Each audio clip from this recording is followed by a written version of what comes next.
Bem-vindos a mais um vídeo. Este é o primeiro vídeo após a quaresma. Espero que todos tenham feito uma excelente quaresma. E, bem, vamos aos pontos. Esse vídeo vai ser baseado no que eu já disse antes sobre Tolkien, tá? Aquele meu vídeo Tolkien, um católico.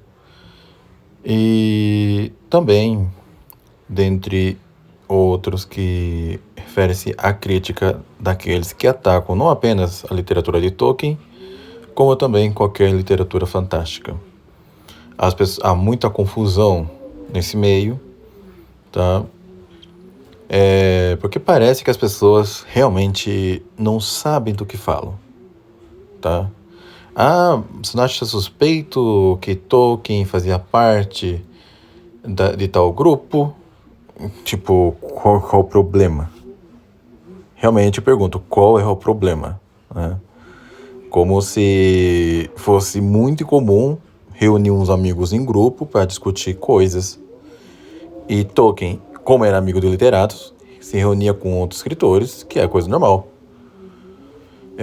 Eu lembro da conferência a então Ivone Fedeli, que agora é Ana Maria Fedeli, ela dizendo que é muito estranho. Agora não lembro se é uma coisa de se foi Tolkien que mandou algum escrito para Lewis ou se Lewis mandou algo para Tolkien, não sei. Mas ela ficou escandalizada porque eu mandei tal escrito para fulano e ele o aprovou. Qual é o problema? Qual é o problema? Aprovação geralmente significa gostar. Gostei. Entendeu? Aprovei. E também não há nenhum problema em ter influência de outros autores. Eu já vi gente acusando o Tolkien de plágio no X. Eu já vi gente dizendo que ele se inspirou em obras satanistas. Afirmações, claro, de gente estúpida, que não sabe que é literatura clássica. E dentre outras coisas. Mas vamos lá. Eu vou fazer aqui o que tenho feito nos últimos vídeos, uma leitura comentada. Nesse caso, será o artigo de John Daly. Esse sim é um erudito de verdade, tá? Esse sim conhece os estudos clássicos. Toda a sua vida foi feita em torno desses estudos, inclusive. E aqui John Daly escreve um artigo excelente, tá? Intitulado Os Padres, a Feiticeira e o Guarda-Roupa. Eu colocaria os tradicionalistas, né, no geral. Ou semi-tradicionalistas também, tá? E o subtítulo é Uma Resposta aos Anti-Nárnia. Pois bem, eu vou fazer a leitura desse excelente artigo de John Daly e veja que ele vai mais longe ainda, tá? Ele vai falar não apenas do Senhor dos Anéis, como de O Leão, a Feiticeira e o Guarda-Roupa do Lewis, né, que é a primeira história de Crônicas de Nárnia. A Paixão de Cristo de Mel Gibson, que eu já gravei um vídeo a respeito, tá, sobre a Paixão de Cristo. Recomendo que vejam. E até mesmo Harry Potter, da J.K. Rowling, tá? Até mesmo Harry Potter, tá? Cuja autora é claramente progressista, mas que, por conta de algumas coisas, está sendo cancelada. Bem, iniciemos a leitura. A edição do mês passado do D4 Marks, a revista que o John Daly publica, trouxe um ponderado artigo do padre Rainer Maria Becher, da Faculdade Sacerdotal São Pio X, em que o autor contrastou 4 obras: O Senhor dos Anéis, de Tolkien, O Leão, a Feiticeira e o Guarda-Roupa, do C.S. Lewis, A Paixão de Cristo, de Mel Gibson e As Histórias Harry Potter, de J.K. Rowling. Eu gostaria de objetar que os comentários do padre Becher, eu não sei se assim pronuncia, tá? Que se for alemão é Becher, mas vamos lá. Sobre uma dessas obras, a de Lewis, mostram que ele malogrou entender o gênero literário a que ele pertence e por isso ele avaliou incorretamente.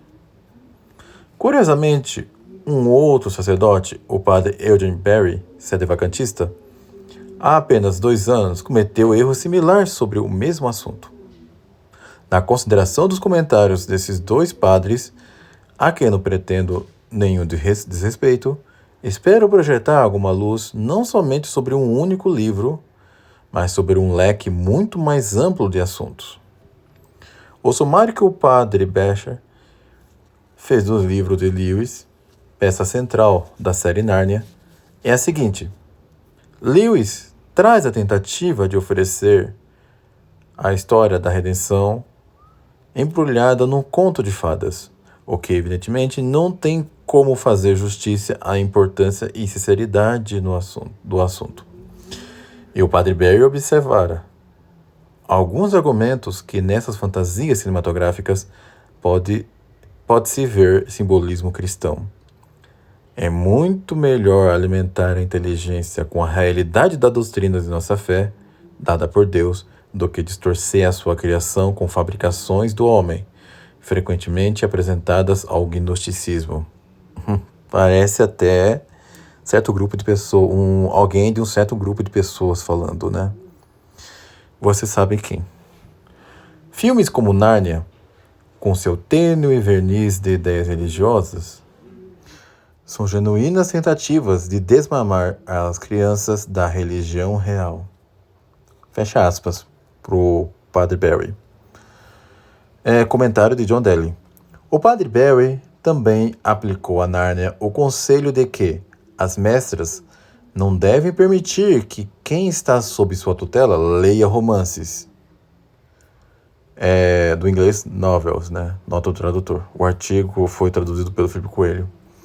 Ou outras obras de pura ficção, que têm muito mais probabilidade de prejudicar do que de instruir, para quem é jovem. Atribuído à bem-aventurada Julie Billiard, num livro de 1902, The Educational Ideas of Blessed Julie Billiard, As Ideias Educacionais da Bem-aventurada Julie Billiard. Ambos os críticos malograram inteiramente em estimar que a obra de Lewis é uma alegoria e em avaliá-la como tal. A natureza da alegoria. Então, esforcemo-nos por corrigir o mal-entendido.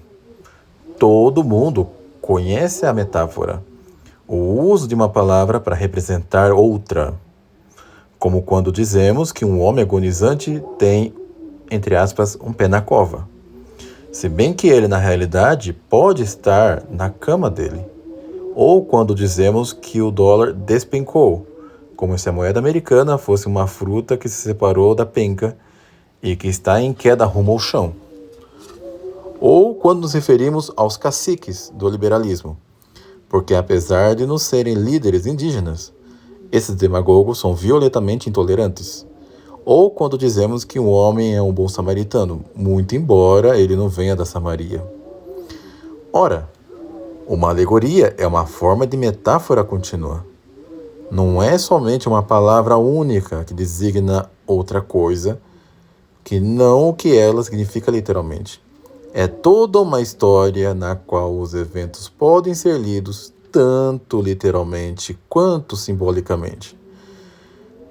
Se formos comentar inteligentemente qualquer alegoria, devemos primeiro entender que, sejam quais forem as outras críticas que lhe se possa fazer, ela também pode ser condenada, nas palavras da bem-aventurada Julie Billiard, como pura ficção, pois não é nada do tipo.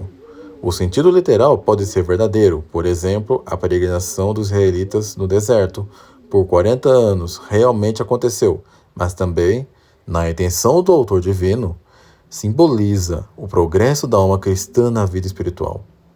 Ou pode ser falso, mas o significado escondido por trás do simbolismo tem o objetivo de ser verdadeiro. Em segundo lugar, devemos estimar que a alegoria não pode ser censurável em si mesma, pois ela é empregada repetidamente por toda a Bíblia, pelo nosso Senhor. As parábolas são histórias, algumas literalmente verdadeiras, mas a maioria, até onde sabemos, fictícias no sentido literal, embora todas comunicando simbolicamente alguma verdade importante, bem como por homens santos. De fato, o Antigo Testamento inteiro é uma grande alegoria da religião cristã. Abre aspas. Ora, todas essas coisas lhes aconteciam em figura e foram escritas para advertência de nós, para quem os fins dos séculos chegaram. Fecha aspas, 1 Coríntios 10, 11.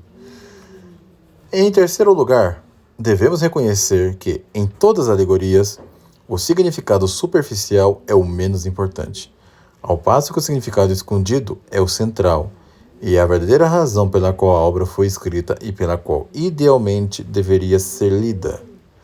Por onde as palavras do Padre Barry são o exato oposto da verdade quando ele escreve que o leão, a feiticeira e o guarda-roupa de Lewis não tem senão um tênue verniz de ideias religiosas. Seria que o Padre Barry não tem imaginação? Será que os sectários anti-tolkienianos não têm imaginação também? Parece que sim, né? Já que eles querem que toda obra de ficção seja um tratado de teologia e ortodoxo. Haja estupidez. Mas vamos continuar. Nesse caso, isso poderia explicar tanto o malogro dele em entender a alegoria, como a sua escolha quando ele próprio precisa de uma metáfora, de uma palavra tão inapropriada como verniz, a que ele usou. Todos sabem que verniz é uma fina camada de material atraente fixada no exterior de alguma substância menos pesada, para dar a impressão de que o item inteiro é feito solidamente do que, na realidade, só está presente em aparência superficial e enganosa. Mas a obra de Lewis não oferece nenhum, entre aspas, verniz de ideias religiosas. Em absoluto. Não há qualquer menção ou alusão ao cristianismo de uma ponta a outra de Nárnia. É bem o contrário. Ao leitor exterior e superficial, o leão, a feiticeira e o guarda-roupa aparentaria não ter nenhum significado ou valor religioso. Na verdade, porém, a obra é tão repleta de cristianismo como uma casca de banana está cheia de banana dentro. Apenas é preciso descascá-la primeiro para alcançar a fruta. O Padre Barry parece não ter feito isso de modo algum. E o Padre Becher confessa considerar isso muito difícil. Abre aspas para o padre. Durante a história toda, mal se consegue perceber qualquer relação com o suposto tema. Fecha aspas. Não há nada de surpreendente nessa reação, mas nada particularmente edificante tampouco, pois é o resultado da inatividade. Qualquer leitor reflexivo verá que a verdadeira história por trás do mito de Lewis é da salvação do homem. O mesmo digo do Senhor dos Anéis, quem o lê com honestidade, tá? Assim também como o Hobbit. Mas os outros anti-tolkienianos não leem, né? Fazer o quê? Não sabem nem o que é literatura. E novas reflexões sobre o livro serão recompensadas por descobertas quase indefinidas de símbolo cristão. Todas tão claras que não pode haver dúvida de que foram propositais, e todas elas podendo dar ao leitor a luz de natureza apologética, doutrinal ou mesmo espiritual. Claro que muitos lerão o livro por sua história ficcional e superficial, o que lhes causará pouco prejuízo e pouco bem, assim como as gerações de crianças leram As Viagens de Gulliver, sem perceber que, escondido por trás da ficção imaginária, está a sátira mais amarga e cínica jamais concebida da humanidade toda. E também assim como os que leem os livros de Júlio Verne e qualquer outra coisa. Tá? No geral, a literatura não diz muita coisa, exceto as que são realmente explícitas, né? Assim como os que, por exemplo, criticam o Pequeno Príncipe. Eu julgo o Pequeno Príncipe uma excelente história e condensada de uma maneira genial. Um livro pequeno e extremamente profundo. A cada vez que eu leio o Pequeno Príncipe, dá para tirar dali inúmeras outras interpretações. Mas é uma obra que os tradicionalistas condenam. Por quê? Porque eles entendem que no final há há uma morte, digamos, voluntária e positiva por parte do Pequeno Príncipe, né? Você sabe aquela palavra que começa com S? No entanto, uma análise mais profunda, veremos que não é isso. Vemos que o Pequeno Príncipe ele se deixa morder por uma serpente acreditando que aquilo o ajudaria a ir para casa. Isso pode admitir várias camadas de interpretação. Claro que aquele que vem como um ato de tirar a própria vida. Há outros que acredito que serve para expressar a trajetória do mundo, entre outras coisas. Mas devemos, claro, entender da melhor maneira. Eu entendo que refere-se a exatamente isso. É um ato de transitoriedade e há um ato aí também da inevitabilidade da morte. E lembrando, o Pequeno Príncipe, ele não faz isso de forma ativa, positiva. Tá? Ele se deixa ser picado por uma cobra, mas não porque ele realmente, digamos assim, está buscando a própria morte. Pelo menos é o que eu entendo. Mas vamos prosseguir. A utilidade da metáfora e da alegoria. Tendo esclarecido e afastado os mal-entendidos mais flagrantes, chegamos à pergunta: por quê? Que vantagem tem a alegoria sobre o relato direto do fato? Por que não dizer as coisas claramente, se é que se as faz questão de dizer mesmo? A resposta a essa pergunta é fundamental, pois aqueles que não conseguem ver a resposta devem inclinar-se sempre para o realismo extremo. Para ilustrar e encocar a frontalidade das definições do catecismo, exigirão eles o violento realismo audiovisual de um filme como Paixão de Cristo, do Sr. Mel Gibson. Aqueles que conseguem ver as respostas têm exigências bem diferentes. Eles entenderam por que Deus e sua igreja faziam uso tão amplo do simbolismo. Eles têm ao seu dispor um tesouro abundante de riquezas de que nem suspeitam os literaristas. A verdade é que há boas razões pelas quais a alegoria é utilizada, e é em muitas circunstâncias bem mais eficazes do que tanto a direta narração factual quanto a representação gráfica realista. Eis algumas dessas razões. Verdade demais, de uma só vez, pode ofuscar. O sol é brilhante demais para ser olhado diretamente sem ofuscar os nossos olhos corporais. Devemos ser capazes de olhar outras coisas à luz dele, mas o próprio sol, só o podemos chegar a ver se ele for artificialmente filtrado ou obscurecido. Por exemplo, quando olhamos para o seu reflexo numa poça. Similarmente, muitas verdades não são na prática tornadas mais claras, ao não serem ditas explicitamente, e tintim por tintim. A alegoria contorna a cegueira induzida pelo pecado. Nossa visão direta é às vezes distorcida por hábito vicioso ou por interesse pessoal. A apresentação velada da verdade permite-nos perceber uma realidade que a contemplação direta havia de fato ocultado de nós. O segundo livro dos Reis, capítulo 12, oferece um amplo famoso de alegoria usada para esse propósito com um fim atordoante pelo profeta Natã. O rei Davi caíra em adultério e assassinato. mas ele habituara-se a ocultar de si próprio a realidade de suas ações. A parábola de Natã, do rico homem que roubou a única e tão amada ovelhinha do homem pobre para a sua própria mesa, abriu os olhos do pecador.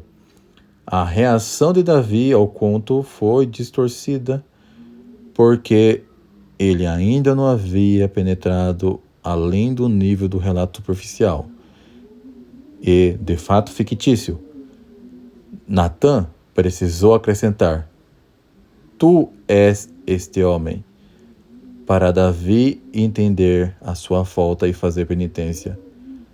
Faria pouco sentido, se bem que seria perfeitamente verdadeiro, comentar sobre o conto de Natã que, abre aspas, durante a história toda, mal se consegue perceber qualquer relação com o suposto tema, fecha aspas.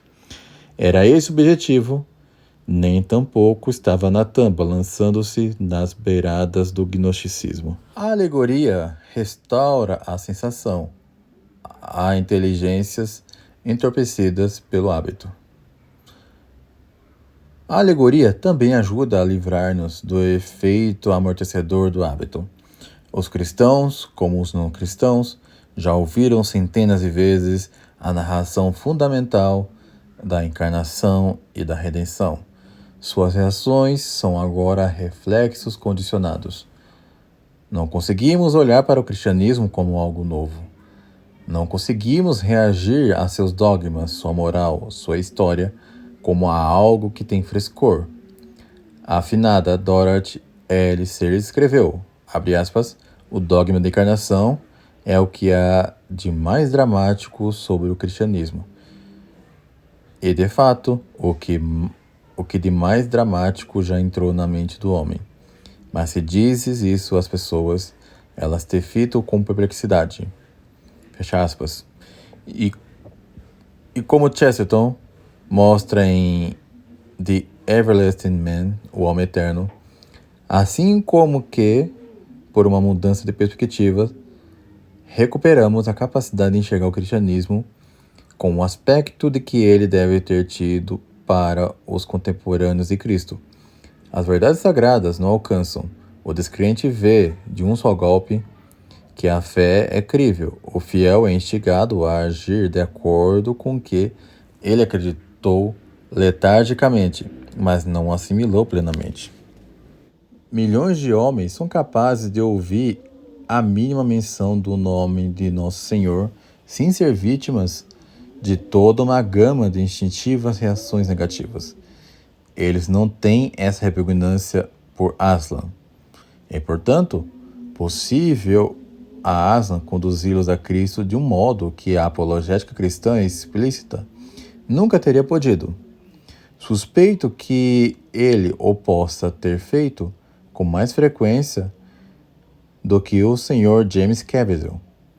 Sendo assim, ele contribuiu para o desejo do Padre Barry de que devemos, abre aspas, alimentar a inteligência com a realidade da doutrina de nossa fé dada por Deus, fecha aspas, ao permitir que viesse a fé os descrentes que, de outro modo, talvez não tivessem crido, ao permitir aos fiéis ser alimentados mais eficazmente do que poderia, de outro modo, ter acontecido por verdades de que eles só tinham a apreensão parcial. É claro que, como Lewis, diferentemente de muitos dos que ele influenciou, nunca completou a jornada rumo ao catolicismo. O livro dele pode bem ser passível de críticas, assim como o são algumas de suas outras obras, mas a crítica justa não pode ser fundada no mal-entendido. De minha parte, considero Nárnia tão católica quanto as obras pré-conversão de Chesterton. Aliás, a saga do Padre Brown é maravilhosa, tá? Recomendo que leiam, que é do Chesterton. Eu não concordo em tudo com Chesterton, tá? Mas as suas obras literárias são verdadeiras obras de arte. E eu também concordo que Nárnia, enquanto uma obra literária alegórica, ela é sim, tá, tão católica quanto as de Chesterton. Vamos continuar. A alegoria, como símbolos e cerimônias, leva em conta as necessidades do homem. A apresentação indireta e simbólica da verdade é particularmente apropriada quando as verdades são misteriosas em si mesmas e pedem reverência ou temor respeitoso. O Concílio de Trento explicou a necessidade de cerimônia mística na liturgia. Abre aspas para o Sacrosanto Concílio. Como a natureza humana é tal que não consegue, sem recursos exteriores, elevar-se facilmente à meditação das realidades divinas, a Santa Madre Igreja instituiu certos ritos, a saber, que algumas coisas na missa sejam pronunciadas em voz baixa e outras em voz alta. Igualmente, em conformidade com a disciplina e tradição apostólica, ela empregou cerimônias tais como as bênçãos místicas, luzes, incensos, vestes e muitas outras coisas do gênero, por onde a majestade de tão grande sacrifício fosse acentuada e os espíritos dos fiéis fossem estimulados, por esses sinais visíveis de religião e piedade, à contemplação das realidades tão sublimes que estão escondidas nesse sacrifício. Fecha aspas. Essas mesmas considerações, continua Telly, podem se aplicar na literatura ao uso da alegoria e do simbolismo. O objetivo é estimular as inteligências dos fiéis à contemplação de realidades escondidas, em vez de satisfazer diretamente a curiosidade deles, desvelando tudo e deixando-os num papel puramente passivo. Outra seção, Noli me tangere.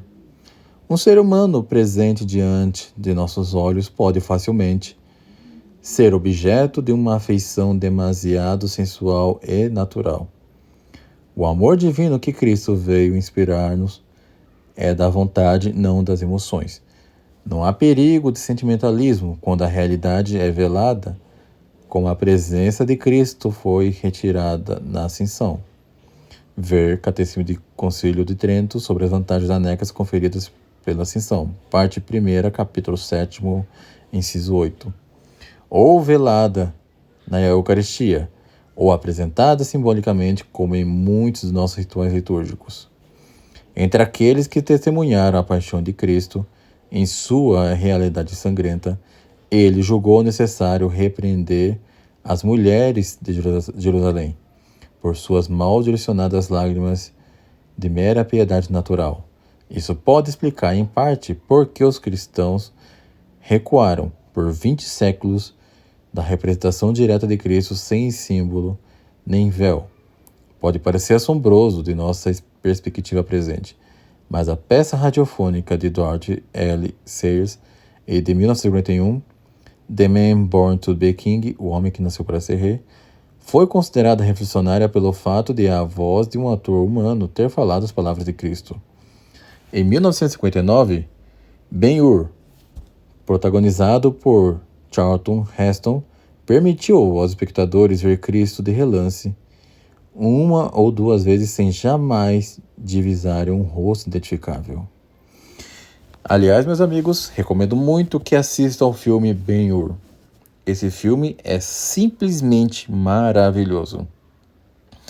Na minha humilde opinião, é o único filme que pode rivalizar com Felicidade Não Se Compra. Tá? Esse filme é espetacular. Continuando. Qualquer outra coisa era inaceitável a cristãos, devotos de todas as denominações, em particular aos católicos, cuja influência nos critérios do Comitê Reis naquele tempo era de suma importância. Somente em 1961, com o Vaticano II no ar, a influência monolítica da Igreja começando a diminuir, foi que o filme Rei dos Reis permitiu que um ator fosse claramente visto e ouvido como nosso divino Salvador, Senhor. Se ele dá por certo que as objeções feitas pelos católicos de uma geração ou duas atrás eram infundidas, pode ser que você esteja sofrendo de um paroquialismo ideológico. A voz e o rosto do Verbo encarnado, objeto de nosso amor reverente, certamente não pode ser imitados adequadamente por nenhum ator humano, e é duvidoso que seja apropriado aplaudir até a melhor das tentativas inadequadas. Nada pode entrar na inteligência senão através dos sentidos. Nihil intellecto nisi prius insensu. O pensamento abstrato nunca é fácil para os homens, pois todo o nosso conhecimento deve passar pelos nossos sentidos. E é somente pela analogia que podemos adquirir qualquer conhecimento daquilo que nossos sentidos não conseguem perceber. É por isso que, para a maioria dos homens, a alegoria e o simbolismo são as únicas portas pelas quais é possível ganhar acesso à filosofia. O escritor religioso moderno professa escandalizar-se com expressões metafóricas tradicionais, como aquela que afirma que Nosso Senhor está sentado à direita do Pai. Mas suas tentativas de despojar a linguagem religiosa da metáfora lograram somente substituir metáforas úteis por metáforas inúteis. Suas tentativas de libertar os leitores de imagens supostamente enganadoras os deixam tanto sem imagens quanto sem ideias. Um empobrecimento pelo qual ele os congratula como se for um ganho. Quanto mais vemos, menos pensamos. Todos concordarão que uma representação vívida e inteiramente assimbólica da Paixão de Cristo, como aquela realizada pelo Sr. Mel Gibson, proporciona um banquete para os sentidos. O espectador vê tudo, mas pode-se duvidar se isso é tão desejável quanto talvez pareça à primeira vista. O Papa Pio XII observou: quando o homem vê tudo, l'uomo onnivedente, ele fica quase inteiramente absorvido no exercício dos sentidos e é levado inadvertidamente a reduzir a aplicação da faculdade totalmente espiritual de ler dentro das coisas, isto é, a inteligência. E, desse modo, torna-se cada vez menos capaz de amadurecer as ideias verdadeiras pelas quais a vida é sustentada. Rádio Mensagem de Natal de 1957. Noutras palavras, quanto mais vemos, menos pensamos. Em contraste com isso, a alegoria e o simbolismo alimentam os sentidos e a imaginação de um modo que, ao invés de abafar o intelecto, estimula-o à atividade mais vigorosa. É por isso que a representação máxima da Paixão de Cristo não é aquela realizada na tela, mas aquela realizada no altar, onde a autoimolação do Deus homens não é somente tornada presente em realidade sacramental e mística, mas é também simbolizada por aquilo que incide sobre os sentidos. Por uma confusão similar, o Vaticano II, com a sua convocação à participação litúrgica popular, levou uma liturgia em que a única participação digna de haver, a do coração e da vontade, movidas pela ação da inteligência reflexiva, é tornada impossível. A Igreja sabe quais defeitos devem ser produzidos no coração do homem. E ela sabe melhor do que Hollywood como produzi-los. Outra seção: o homem não é anjo. Perdoai-me se pareço ter divagado. Empreendi e defendi o uso literário da alegoria em questões religiosas, e me vejo contrastando a liturgia, que é ainda mais remota e simbólica do que a alegoria, com o homem, que é ainda mais gráfico do que a narração literária mais realista. Exemplos extremos podem ajudar a esclarecer os princípios, e o princípio capital que eu quero ressaltar é que aquilo que é apresentado apenas indiretamente à nossa inteligência exerce frequentemente um efeito mais poderoso e mais salutar do que as apresentações mais imediatas. Se temos de cooperar pelo esforço pessoal para nos beneficiarmos da alegoria e do simbolismo, isso não é um mal. Nada que valha a pena ter vem sem esforço. Há também outras razões pelas quais é de grande importância não considerar a alegoria como distorcendo a criação de Deus com as fabricações do homem. Não compreendendo bem a alegoria, não somente nos privamos desnecessariamente do alimento que ela oferece, mas também criamos para nós mesmos uma falsa consciência.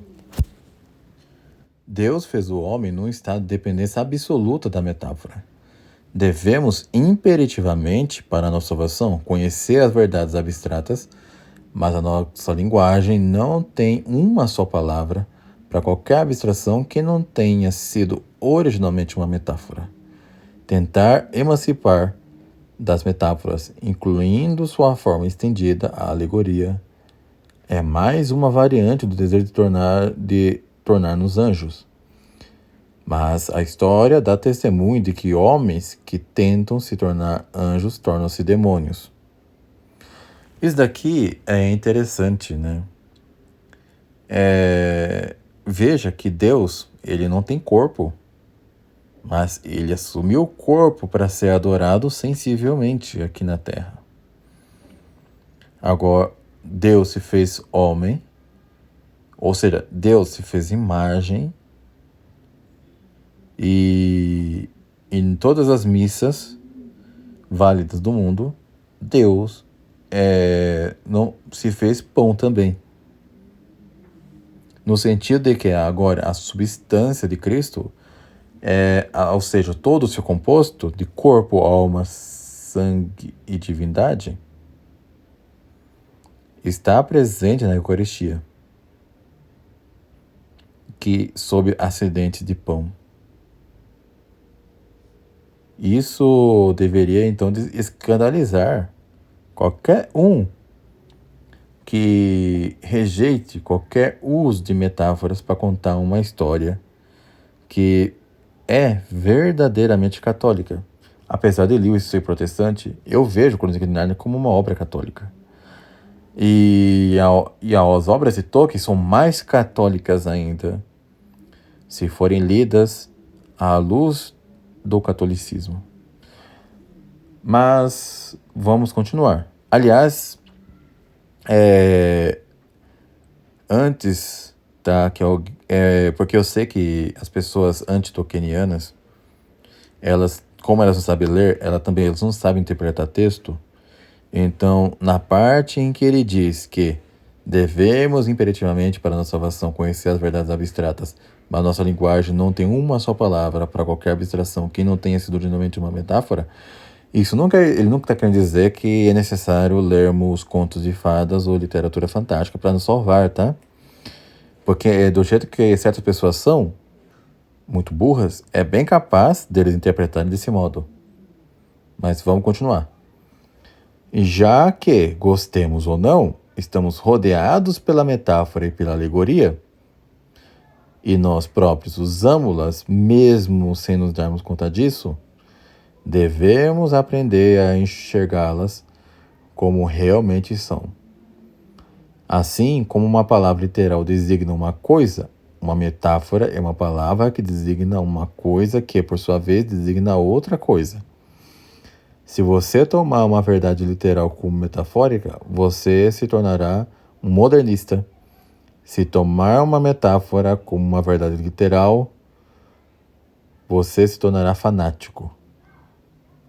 A apreciação e o bem do uso da metáfora, a apreciação e o bom uso da metáfora e da alegoria são, portanto, parte necessária da educação, que produz o indivíduo equilibrado e cultivado. E é exatamente isso, tá? É justamente por isso que eu sou um defensor da própria literatura fantástica, não exatamente em si mesma, tá? Mas quando ela é bem executada, como acontece na obra de Lewis e também na obra de Tolkien. E é bom lembrar que eu sou um crítico severo de Lewis enquanto apologeta. Aquele seu livro, Cristianismo Puro e Simples, eu julgo ele horroroso, tá? O outro do seu livro, A Abolição do Homem, eu acho ruim. No entanto, o seu Crônica de Nárnia é magistral. E também temos a Carta do Demônio, de um Demônio a Seu Aprendiz, que eu julgo literalmente bom, tá? Mas não devemos tomar aquele livro como uma obra teológica, tá? Mas sim, de certo modo, metafórica. Metafórica. Eu espero que as pessoas que agora tenham ouvido, tá? Tenham compreendido o que significa exatamente isso. É um livro que, per accidens, pode até ser útil para nós católicos. Per accidens, viu? Não per se. Tá? Per se, creio que é melhor ouvir uma catequese mesmo sobre a ação do demônio. Mas, de alguma maneira, o Cartas do Diabo a Seu Aprendiz também pode ser útil, tá? Acidentalmente. Então é isso, meus amigos. E esse vídeo eu vou considerar como um complemento àquilo que eu falei sobre Tolkien e outros literatos, tá? Que escrevem obras de fantasia. E é isso. E eu, claro, né, vou continuar sendo um defensor de Tolkien exatamente como um pensador católico. Um homem ou um autor católico, tá? Um católico é muito mais piedoso do que eu e muita gente por aí, tá? Claro, comigo me julgando o pior de todos. Considere ajudar o canal. Fique com Deus e até um próximo vídeo.